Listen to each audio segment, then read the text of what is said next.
All right. I'll be getting started now. Everybody can still hear me. Everybody can hear us. We're going to get started. And just to introduce everybody, thank you. Firstly, just wanted to say thank you so much for coming into this call. Attendees, thank you so much for hopping into this call, as well as our featured presenter today. This is going to be a presentation from IMG Helping Hands. My name is Erica from Team IMG Helping Hands. It's so nice to meet everybody. In today's webinar, we're going to be talking about limited license pathway, as well as tips and tricks on navigating this journey. And our featured presenter is going to be none other than Dr. Jessica Darris. Dr. Darris, it's so nice to meet you, and thank you so much for coming into this call. Yeah, of course. Thank you so much for having me. Such a pleasure. Thank you. Thank you. And, this isn't going to be a very, strict interview style. It's more so just going to be kind of like chit chat, just you letting us know of your journey, and just really anything remarkable that people should look out for, just really a little bit of everything, if that makes sense. But before we get into all the everything, just firstly, what if you could just tell us a little bit more about yourself. How was your educational journey like and everything? Yeah, sure. So, my name is Dr. Jessica Darris. I am currently a neurology fellow. So, I've finished my neurology residency, but I am a USIMG. So, I went to school in the Caribbean. I graduated from St. George's University, which was in Grenada, West Indies. I graduated in 2020. So, started my residency that year, then graduated last year. And like I said, now I'm doing my fellowship currently in headache medicine. Wow. So, I mean, journey wise, it was a long journey. It usually is for people. I am the first doctor in my family as well. So it was kind of a foreign just pathway and process. So it was challenging to say the least to try and find mentorship, which is very important, and meet people to kind of give good advice. Mhm. Um, so it's kind of just a little bit, I mean, the journey leading up to that was also very hard, but as far as like where I'm at now and like the whole medical school journey, that's just kind of a little bit of a snippet of my path to where I am now. Wow. Uh-huh. No, and I'm also a first generation. I'm also a first generation IMG, so I can totally relate there, especially when it comes to finding mentorship and finding your way around, It's all just a matter of kind of finding, asking and everything, right? And at the moment, where are you currently practicing, if you don't mind me So asking? yeah, of course. So like I said, I graduated from residency last year in June, and I started my fellowship. I'm at University of Florida, Gainesville, so in Florida, and I'm Mhm. doing two fellowships. So I started my headache fellowship this past year, so I'm in like the latter half of that first year for headache fellowship, and then starting in July will be my second fellowship in sports neurotrauma. So Mhm. it's weird because I am a board certified neurologist now, right? Like after you finish your residency, you take your board. So I could be like practicing like autonomously, like on my own, but with Mhm. fellowship, you still have to, check out your patients with people and all of that. So it's still kind of your training, even though my knowledge base is not what it was when I was an intern, right? So like I'm more than comfortable and confident treating people, but I'm just focusing on headache this year at UF Gainesville. So, Wow. Uh-huh. And how was it finding Florida and the program? so I lived in Florida before moving for residency. So I was living in South Florida because where my school had me for my clinicals was in Miami, Florida. So we do our clinicals in the States. And so I did Brooklyn, New York for 6 months, then moved to Miami, Florida for the rest of it. So I was familiar with Florida and the weather, right? But Central Florida is a little different. It's pretty chilly right now, but compared to Kansas City, it's much warmer. So I'm liking obviously the like it's still cold, but it's less cold than what it was for the last 4 years. And I'm Mm. enjoying the university that I'm at because I've never been at an institution that's quite this large, right? It's pretty much a powerhouse of an academic institution. Um, the hospital system is much bigger than what I was used to for residency, so that's always fun. The neurology department is huge, which I didn't realize how big it was. I think there's like 80 something like neurologists like within the UF system, which is massive compared to other like institutions. So I'm enjoying it. I mean, I feel kind of small because it's very different than residency, because residency you're kind of with a whole group of people right away. Like it's just me. Like I'm the only headache fellow working with attending. So that's been a interesting transition and pivot, just meeting people and getting to know people. Whereas like residency, you're kind of like all together going through it together versus like now I'm Mhm. like just my own little island, I guess, in a bigger sea of neurologists. Wow. Wow. No, that's amazing. And um, so essentially you basically just said, I like the weather, I like the location. This is the place that I'm going to be choosing, right? Yeah, and I mean, not only that, but when I initially applied, I wanted sports neurology. So that Mm. was what I was actually going for. And there's not a whole lot of programs with sports neurology. I think there's 6 in the country. Wow. So, Mhm. but I really enjoyed headache medicine. So if I didn't get into sports neurology, then I was going to apply to headache medicine. If I did get into sports neurology, then I was probably eventually going to do headache medicine. And this Mhm. particular program had the opportunity to do both at the same Wow. place. Nice because then you don't have to move and then you get used to the system for at least a year or so. And then once fellowship is done, we'll see what happens. We'll see what Wow. happens from there. No, so it's super convenient that you have to do everything there, and I love that. That's really, I know, because moving can be a bit hectic. So I'm happy that you were able to find a program that has everything integrated. And what were some of the things that helped you stand out, we would say? Because I'm not sure how IMG friendly that program is, if it is, and if so or otherwise, how were you able to stand out to the program, you would say? So for fellowship, it's a little different, right? Like Mhm. I've already completed a residency. And so IMG friendliness, I feel like when it comes to fellowship might vary. I'm a US IMG, so I don't require a visa to work, right? So that obviously Mhm. opened many more doors.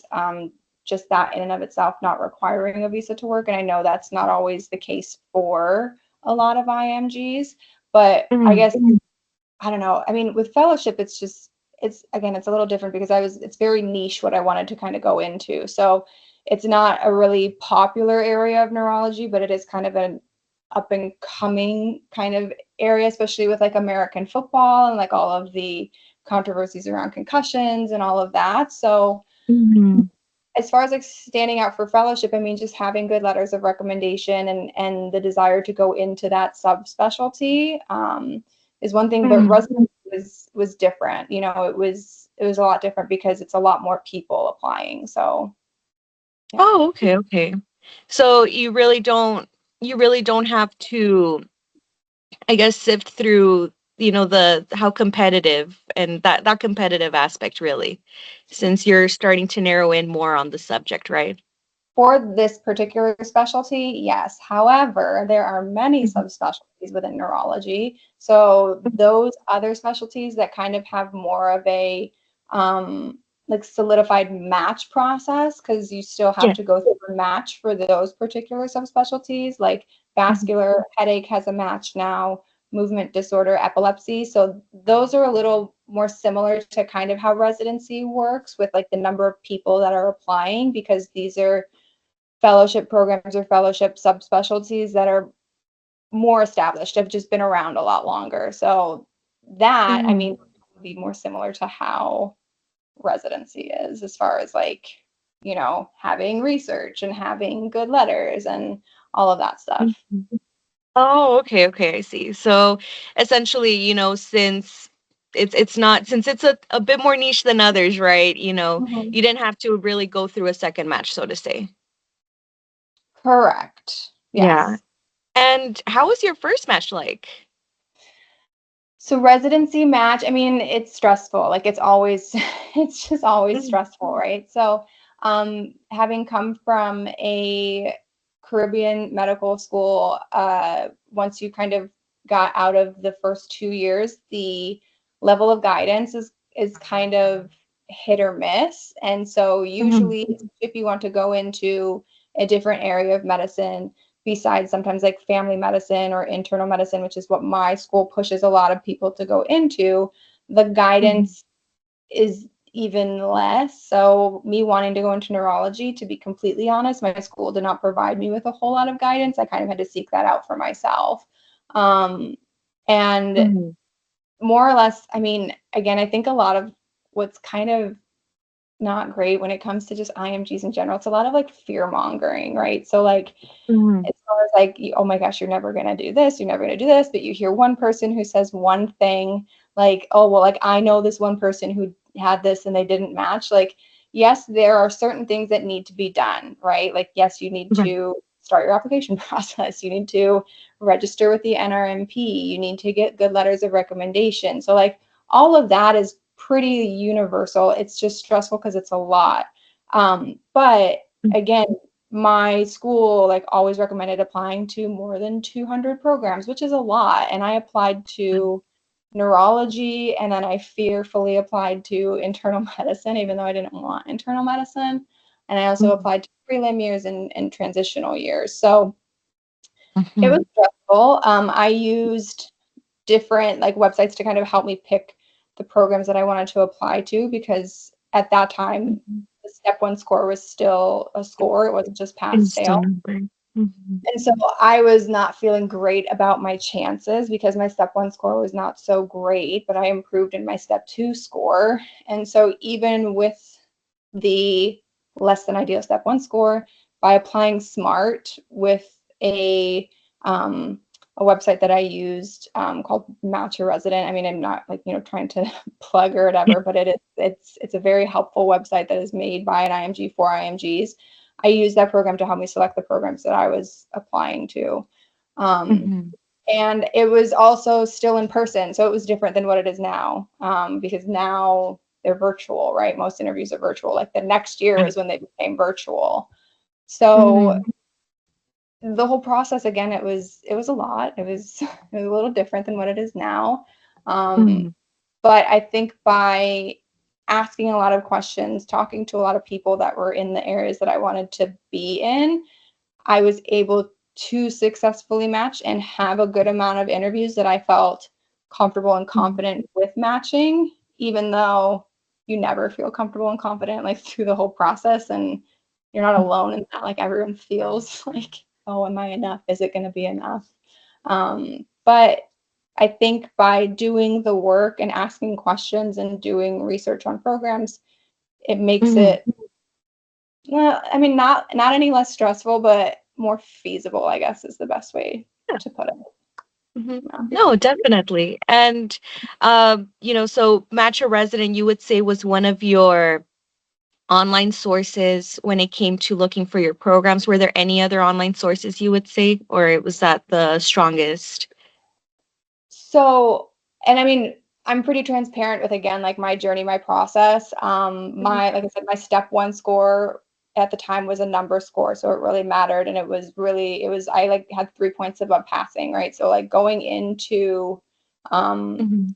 clerkships, I knew that I had to really crush it. I had to do really well in my clinical rotations and really shine. And like that was my goal for the next like 2 years. And I heard about Match Resident from one of the surgery attendings at the hospital that I was at. So I knew that that's what I was going to use when the time came. It was one of the Mhm. resources I used because it allows you to plug in your statistics, whether or not you need a visa as well. Mhm. And it's evolved a lot even from when I used it. So it gives you a Wow. personalized residency program list based on your statistics, which is why I liked it. It's Oh. not free, so can cost money, but I found that helped me save money in the long run because I wasn't applying to over 200 programs. I applied to 125 in total. 55 of those were neurology, and the rest were internal medicine, prelim, or transitional year. So I guess it was still Mhm. expensive, but I have friends who applied to like 400 programs out of like fear and didn't match into the program that they wanted. Oh, So oh my it's goodness. all That's so about buying smart, right? Like that's the yes. biggest.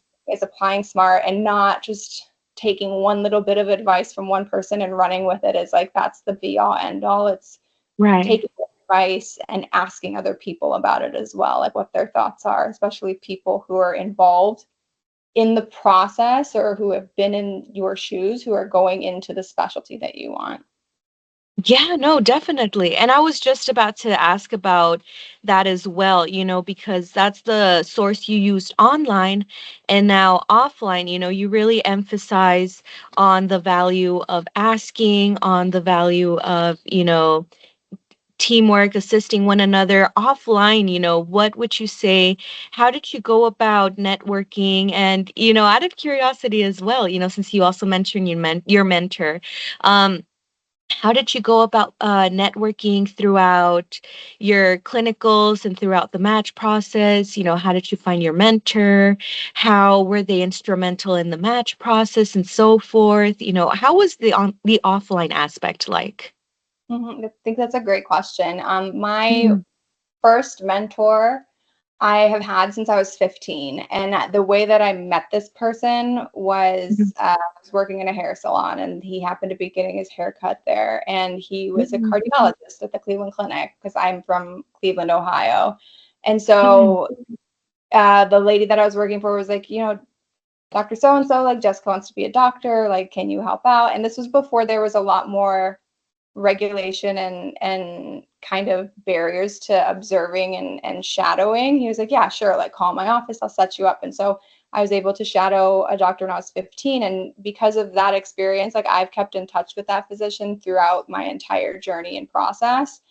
wow, Um, mhm, Now he's known me for more than half my life at this point, but like he has always been instrumental in just putting me in contact with people.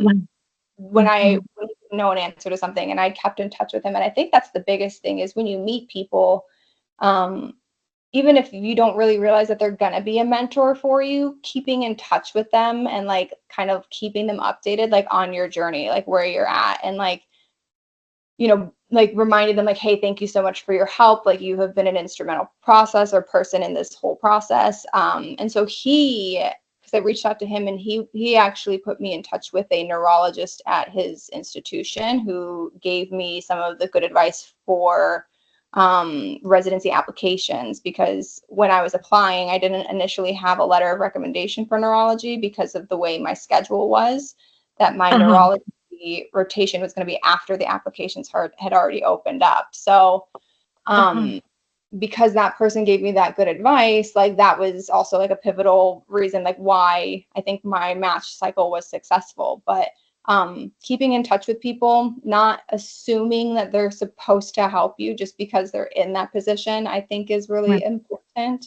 Um, mhm, but also doing your own research before you come to people with questions sometimes yeah, because mhm, a lot of information, yes, is like readily and easily accessible online, but like just expecting someone to spoon feed you information, I hand think feed, yeah, a great way mhm, to mhm, network and build those relationships.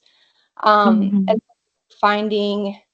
finding at those people or finding mentors, like really it's just the exposure and asking. I mean, the worst someone's going to say is no, like I don't want to help you. And if that's the case, then maybe that mhm, person was not meant to be a part of your process and journey. um but yeah, I mean, networking wise, like if you go to like conferences, especially in the area that you're interested in, conferences have like networking events. It's kind mhm, of um scary sometimes because putting yourself out there, like it is vulnerable, right? Like you're not mhm, really sure how people are going to be. So it's just kind of putting yourself out there and doing your homework as well. So you're asking the right questions to show that you're interested, but also like actively nurturing that relationship and staying in touch with that person. Again, like I said, not assuming they're supposed to help you just because they're in mhm, that position, they might have a lot on their plate as well. So understanding that just because someone says no doesn't mean like there's anything wrong with you. It just may be like they're not in the place to help you at that point. And then sometimes saying, well, could you point me in the direction of someone, like if you know anyone else who's willing to, like that would be great too. So being unassuming and respectful of the people that you're asking as well, I think is really important in that whole process. mhm. Yeah, no, definitely. And the it's always the right people who are going to help, everybody's busy. Like you said, there's always something going on, but there's always just as much someone who's always willing to help, right? Mhm. And I really value that and appreciate that. And so you said you found your mentor of 15 years when you worked conferences as well. Would you say you had any experience, finding any mentors virtually too? Yeah, definitely. I think social media has opened up such a cool way of getting in touch with people that you wouldn't have otherwise. Yes. Um, Mhm. Actually, one of my mentors who I found via Instagram, right? She was an alum from my school and happened to also be a sports neurologist. So I Wow. Mhm. found her name like on the post from my medical school. They put like the wrong year that she graduated. So I like shuffled through all of the alumni from that school and then reached out, right? Like I just Mhm. cold emailed her and she was willing to talk to me about like sports neurology, and even more because my institution for residency it didn't have a sports neurologist. I was able Mhm. to do an away rotation with her, and that was a huge part of my process to where I am currently, because had I not had that opportunity, I don't think I would have had a good like had good insight into what it is to be a sports neurologist or what it could Mhm. be or like what that means. And she, wrote me a letter of recommendation and all of that. So virtually, yeah, I think there's definitely opportunities. But again, I think you don't assume that someone's going to help you, right? Like, and also understand where that person is in either their training or in their career. Because I often get asked, like, can I rotate with you? And I'm like, I can't do that because I am affiliated with an academic institution and I'm still a trainee. And like, Mhm. I don't have that information. And usually it's just you need to contact the institution. Like, it's not through me. And it's not that I don't want you to, but understanding Mhm. where you're at is also important. Like, don't Mhm. expect them to say, "Oh, yes, like, I'll let you rotate with me." Like, I don't have the power to do that. Like, I'm still Right. technically a trainee. So understanding that and being kind Mhm. and rude in the process, because there have been instances where people have messaged or reached out to me and the way that they do it, and I understand that sometimes there are cultural differences with communication styles and stuff like that, and so I have to keep that in mind and keep myself in check for that. But Mhm. understanding who you're reaching out to and doing it in the most respectful, polite way, as well as understanding where they're at in their process and journey too, is important. Oh, I see, I see. No, and I think that's also very good to note, because there are processes in place. I've had instances too where I have wanted to do away rotations and I've been declined. And hearing the word no doesn't always feel nice. And so it's very reassuring to hear that, oftentimes or in some instances it's not because of the physician, but rather because you're not going through, the proper application process, so to say. So I think it's good to note that, it's good to politely contact the mentor you would like to work with, but likewise, if it's institutional related, possibly likewise contact the institution too, correct? Yeah, because there's, like I said, when I was 15, I was able to just, and this was a long time ago, so it was a lot easier to just go in and shadow a doctor. Whereas like now, there's a lot more guidelines, regulations. There's malpractice insurance, there's liability. It's a lot more difficult just because of the protective nature of either that Yes. institution plus patients. So it's like it isn't that easy anymore, and there is sometimes a cost attached to it, which also makes it difficult. So. No, definitely, yes. And I'm seeing here in the chat really quick. I saw, I remember you said you didn't have many gap years in your graduation before going into residency and fellowship, but do you know if there are any ways people can work around it if they have graduated possibly more than 3 years ago? Would you consider the journey to still be the same? Are there any possible modifications they have to do? Maybe do more involvement in research or so forth? hmm And I think that's a great question because yes, I didn't have the gap year in between like my residency and or medical school and residency, but Mhm, I didn't go straight from undergrad either. I went from mhm, my undergraduate degree. I didn't do great in undergrad and I got a master's degree in between. So like I did have a gap like earlier in my journey, but like it's still a similar kind of concept even at that point, right? So and mhm, I know people that I've worked with that have a gap year of more than 5 years, you know what I mean, who have still yes. been able to match, but it takes a lot of work on Mhm, your part, right? So in those gap years, yes, there's options. Sometimes continuing, if you don't have US clinical experience at that point, maybe trying to get some would be a good place to start if you can. mhm, Sometimes people will apply for fellowships, like you can still do a fellowship in the US, from my understanding, before doing a residency, and sometimes that can help. And that research or that fellowship could either be clinical based or sometimes research based. I think more often than not, it's research based because getting a medical license in the States would probably be a little difficult. So research, some people will work. I know someone who went to school in China and then she graduated like a decade ago, and so in the oh, meantime was more involved with research and then got a job as like an MA at one of the clinics at the hospital that I was rotating at.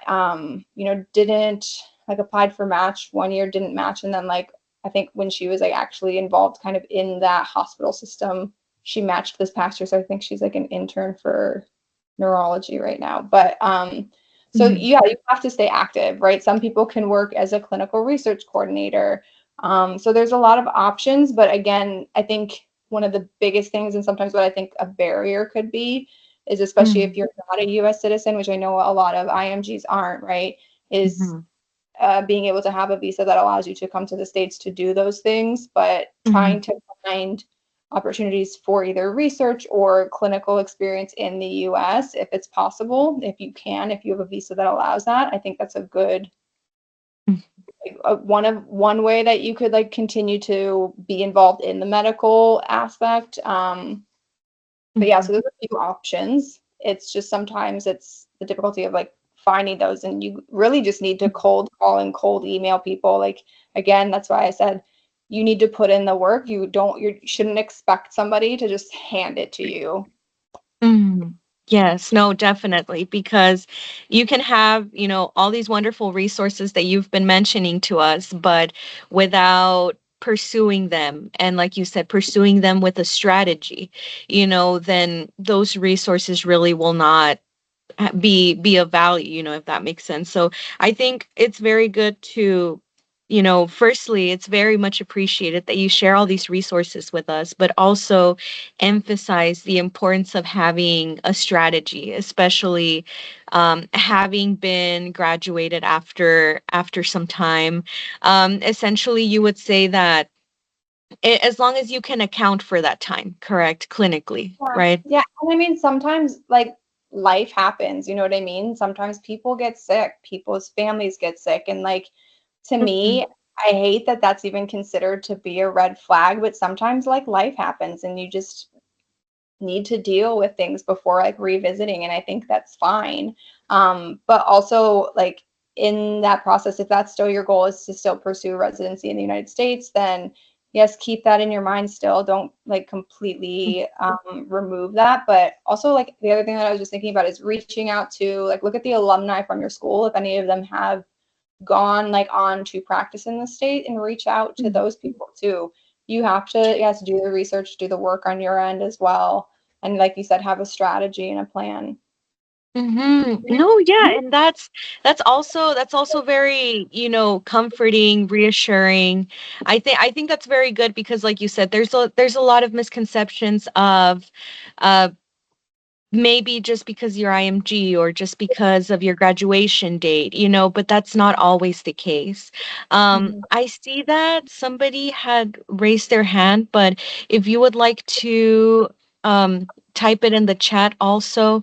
Um, Let me see. I'm just going to check the chat real quick and let me see. So essentially, One question that I'm seeing here is if you can match without observerships in the United States.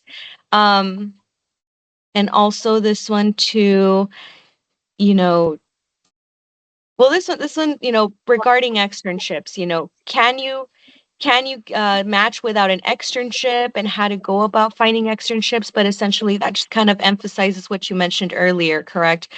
Regarding finding externships. But really, those essentially the externships are ways for you to stand out, right? At the end of the day. Yeah, and I mean, I just saw like one chat pop up that said the difference between an externship and an observership. So an Yeah. externship is usually like a clinical clerkship where you're actually actively like involved in the whole clinical experience, right? So like you're able to see patients, Yeah. like you're able to write notes, you're able to examine people, things like that. Whereas like an observership is exactly what it sounds like, right? Like yes, you're in that clinical environment, but you're not actually able to actively be involved in the whole clinical process. Like you're just kind of watching the patient interaction. You can still talk with the team, talk with the attending, and have like conversation and all of that. It's a little less hands-on, but still helpful. Mm. And I think if you have the opportunity to do an externship, that's great. However, I think sometimes the limitations for that is those. I mean, I feel like everything costs money nowadays, but again, it's there's like a liability insurance, like malpractice insurance that's involved. So sometimes that costs money. And again, with like for instance, my experience, because I went to a US accredited or affiliated whatever school, the clinicals that we did, so it's a part of our medical school, was in the United States. And I understand that, various countries don't have that opportunity to do like the clerkships in the US. And so it's usually after you graduate, then you come to the US to do those clerkships. And that can be a little bit more difficult to find and achieve, but it's usually costs some type of money. Because my school, for instance, like has contracts with these hospitals that they pay for us to be there. So usually externships aren't free. And I don't know of any resources. Honestly, I know there's a few websites that have those opportunities. I don't know what they are off the top of my head. I have like maybe one friend that I can think of who did some, and she's from Canada, but went to school in Pakistan. So I don't have a whole lot of information on those. I know they exist, but I don't know what the websites are. Mm. My institution that I'm currently at, we have a lot of IMG observers who come in to shadow essentially. And so you just have to really reach out to those schools and ask for the opportunity if they have it available. And it's again just doing your research and looking for those schools, those institutions, whether or not they do allow those observerships for IMGs. But then also there's that other cost that's attached to it, which is, finding housing, finding, all of that stuff, traveling to the US. So unfortunately, it's not free, which is also sometimes unfortunate because that can be a barrier. But Mhm. there are ways to go about it. And I think applying I mean, at the end of the day, I think you need US clinical experience. I have Yes. a Mhm. mentee that, applied 1 year without any US clinical experience, didn't have any interviews. This year she's really working hard on getting that US clinical experience and has had multiple interviews now. So I think like that's you need it. I mean, full stop, you Yeah. need US clinical experience, whether it is an externship versus an observership, because then you get to know those people in those institutions as well. Again, Yes. a way to find mentors, a way to get connected, ask for letters of recommendation and things of that nature. So I think if anything, like the other benefit of it is getting connected with US providers so you can actually start to build a network, like a support system kind of for you. Yeah, no, definitely. And so, um, like the clinical conferences, doing the observership, the externships, the research, they're all ultimately ways to kind of get your foot in the door and to really just start opening the door of the networking process, right? So there's so many different ways one can go about that networking process, right? Mhm. hmm Exactly. And you would say that those avenues those avenues can definitely help when it comes to matching, right? Yeah, they definitely won't hurt, that's for sure. Um, Mhm. in the words of my sister, the best thing she's ever said to me, and it's funny because she's my younger sister, but it's not about who you know, it's about who knows you. Yes, yes. And what are ways in which you have helped individuals throughout the match process, if applicable? Yeah, so through my journey, not always getting the best advice, like that's kind of why I started my social media page, which is Procrastination MD. It's on Instagram. And so because of all of the help that I have gotten through my journey, I am a firm believer in giving that back to others, So I Mhm.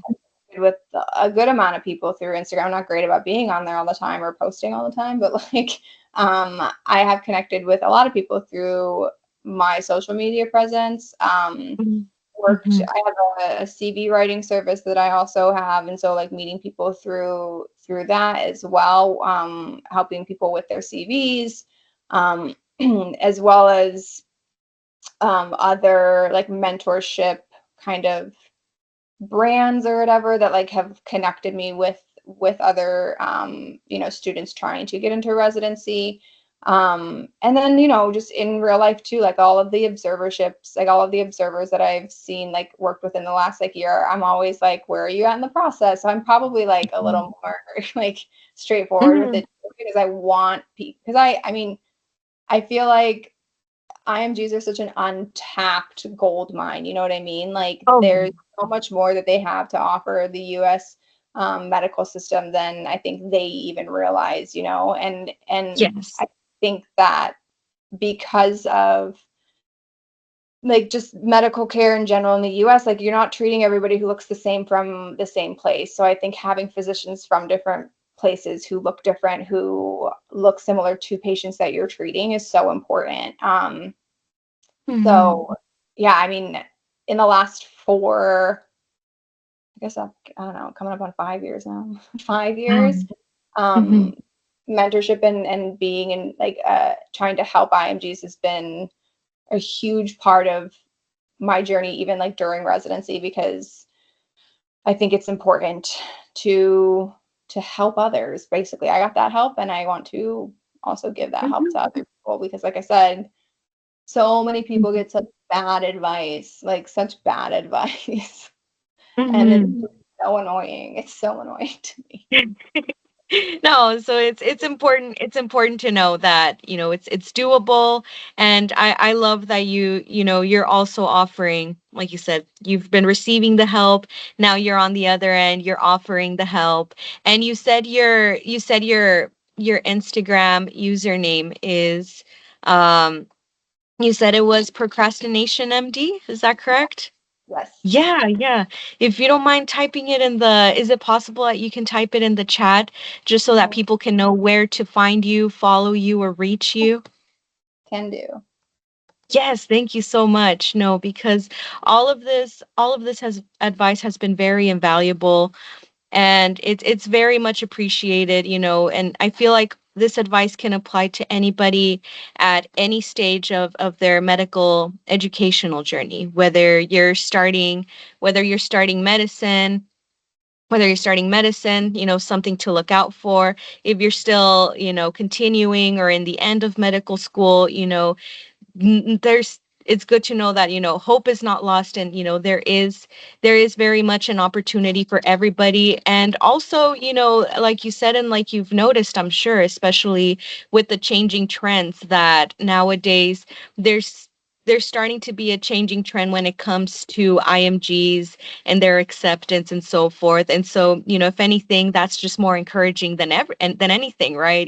To apply and to continue getting involved. And so I really appreciate all of this advice that you've been sharing with us, the questions you've been answering in the chat. And just really lastly, do you have any, I guess, just final advice for do you have any final advice for the students who, just anything that maybe you forgot to mention, or anything else that you would like to say to the students? Yeah, sure. So, I mean, one big thing, and I think in all of this process that will eventually, like, that may or may not eventually happen to you, is that whole, like, imposter syndrome. Like, am I good enough? Am I going to do enough to get to that part, right? Like, you Mhm. need to realize that you're more than a score, you're more than exams, you're more than your schooling. Like, you are a person, and you have a lot to offer, just that in and of itself. And I think that there's no one way to go about this process, right? Like, there are Mhm. multiple ways to kind of get to the end goal. If your end goal is to practice medicine in the United States, to do a residency in the United States, there is Mhm. no perfect, like, if you do this, if you do this, if you do this, you're guaranteed. That doesn't Mhm. exist, right? And I think once you get that kind of through your mind in this process, that, like, you could do everything right? And you Yes. could have all of the publications, you could have all of the letters of recommendation, but if you're not applying smart, then it's quite possible that you might not match. So you can do all of the right Yes. things.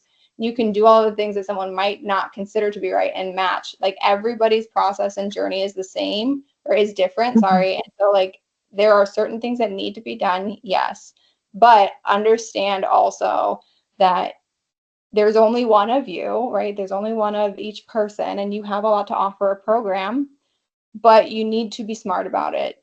Don't listen to every word of advice, and make sure that you're doing your homework and you're putting that work in, and that you're asking for help and asking questions in the process, because you can't do it alone, right? Like, it's really hard to do it alone. So you need to ask for help and make connections, because that's really, in my opinion, the only way Mhm. that you can kind of get to the other side. You can't do it on your own. You need to ask for help and Yeah. guidance. Yes. Wow. No, thank you so much. And thank you so much for those words, Dr. Darris, once again.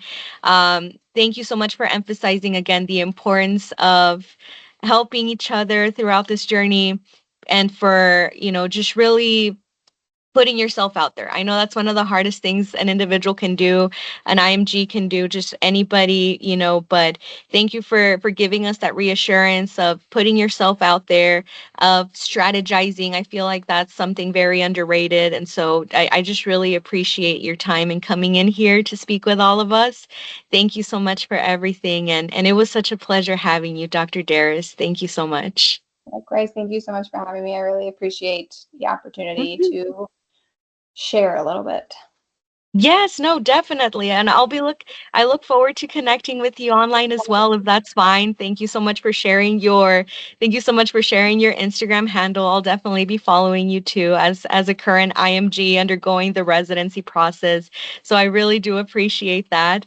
If you don't mind now, I'll be handing over the virtual microphone over to our Dr. Chaudhry here of IMG Helping Hands. And thank you so much once again, Dr. Daris.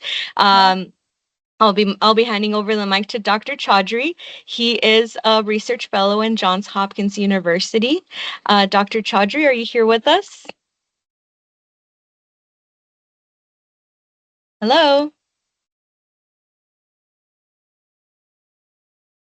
Dr. Chaudhry.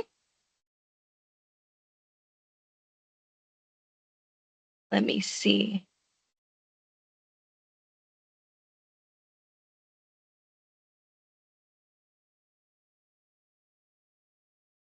Okay, having having a bit of trouble accessing Dr. Chaudhry at the moment. Let me see if I can access them once more. Let's see.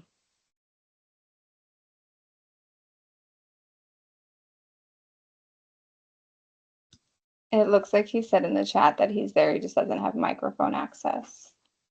Ah, okay, okay. Yes, yes. Thank you so much, Dr. Darris. I really appreciate that.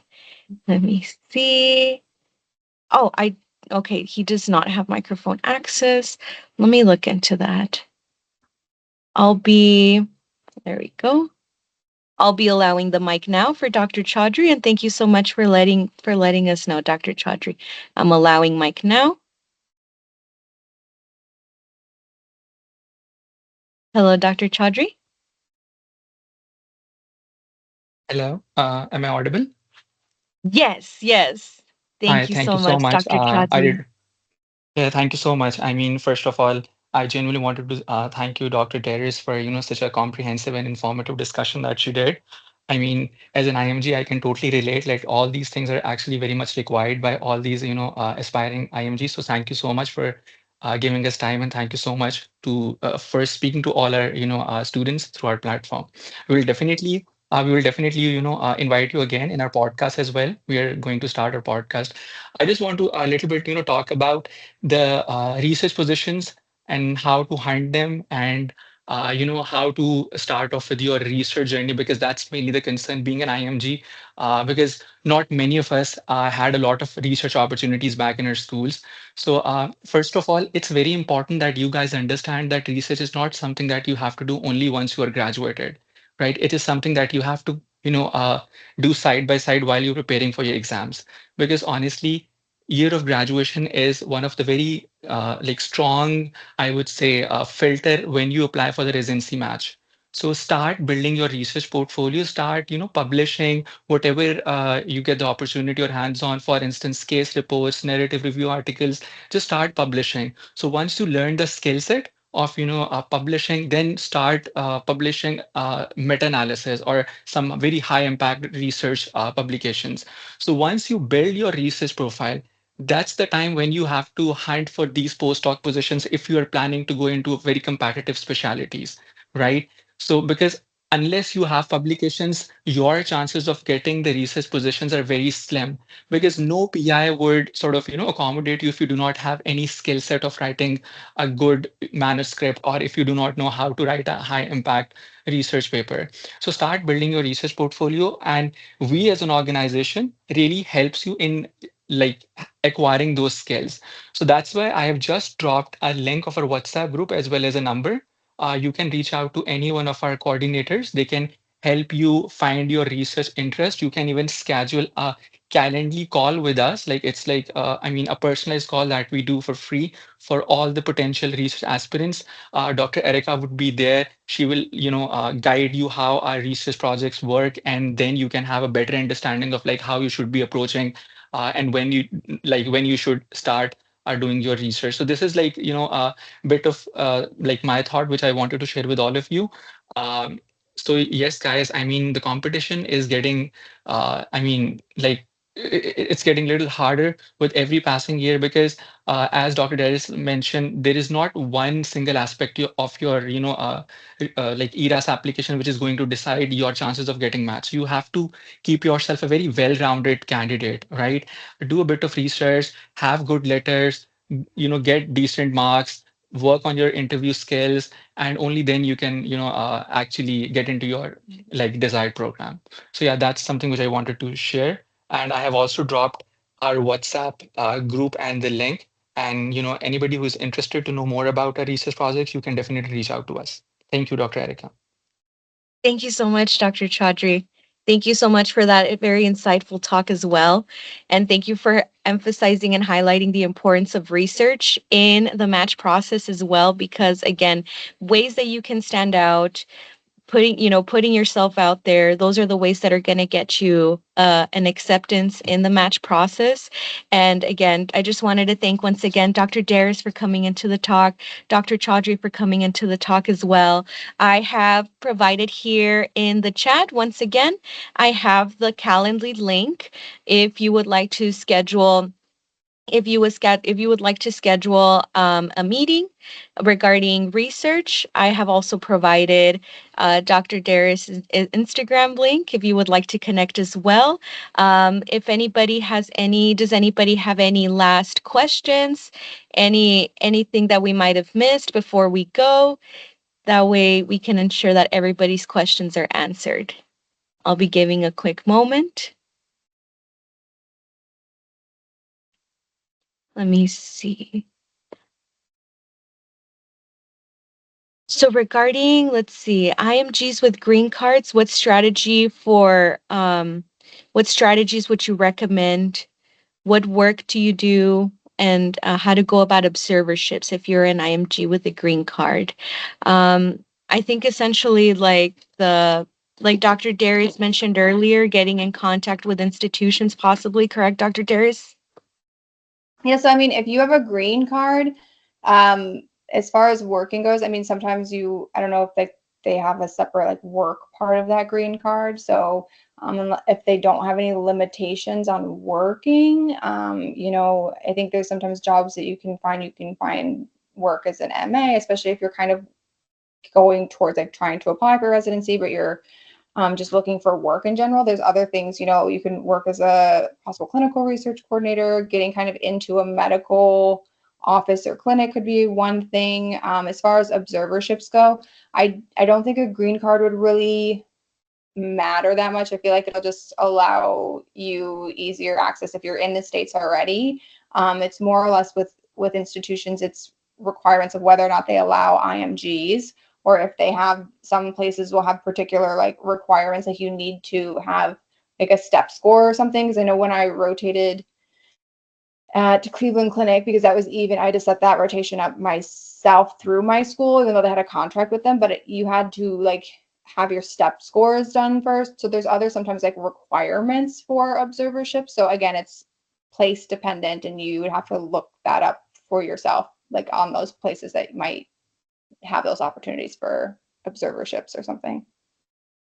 Okay, perfect. Thank you so much, Dr. Darius, and thank you for that insight. I see that we have another question here regarding the Massachusetts law, practicing with a limited license, and a little bit more on that. We do have our IMG Helping Hands president, Dr. Zainab Dean. He would be more than happy to offer a webinar talk dedicated to the limited license process. And I believe that should be either sometime next week or the week after. That will be done in the future, but definitely do be on the lookout. Be on the lookout of the IMG Helping Hand social media outlets. That way you can stay up to date on that limited license talk by Dr. Zane. Let me see just a few more if there's anything. And again, just everything limited license related will be covered by Dr. Zane in the coming weeks. And regarding the institutions, again, it's mostly just reaching out, right? Reaching out, seeing which institutions are or are not, because we can't, unfortunately, at the top of our heads mention, these institutions are IMG friendly, these are not. I think that's really where, like the resources that you noted would really come in handy, correct, Dr. Darius? Yeah, because again, it depends. Like, yeah, obviously, there's multiple like schools in the Caribbean as well that have contracts with hospitals, right? So that's one thing. Yes. And just looking up whether or not they take observerships with IMGs. I know University of Miami. I think someone mentioned it. They do. I think it just depends. Again, like what rotation. But you have to look up the institutions and their requirements specifically. So if you're interested in a place, then look it up. All right. Perfect. No, and thank you so much. I think I'll be ending the video chat, the web chat here, because again, there's just been such a great amount of information that's been shared to us by yourself, Dr. Chaudhry, and even within the chat too. So I just wanted to thank you once again, Dr. Darius, for coming in. Thank you so much, Dr. Chaudhry, for coming in as well. And more than anything, thank you so much to our attendees for coming into this talk and for asking questions, staying active in the chat. Like I said, once again, these claps, these heart emojis that I'm seeing is to everybody in this video call, and the contact information for, ways that you can connect with Dr. Darius are noted in the chat. Calendly link so you can get in touch with us are in the chat as well. And also stay in the lookout for Dr. Zane's webinar on the limited license topics. And with that, I'll be ending the meeting. And thank you so much once again to everybody. Thank you so much. I'll see everybody and I'll be hanging up now. Thank you.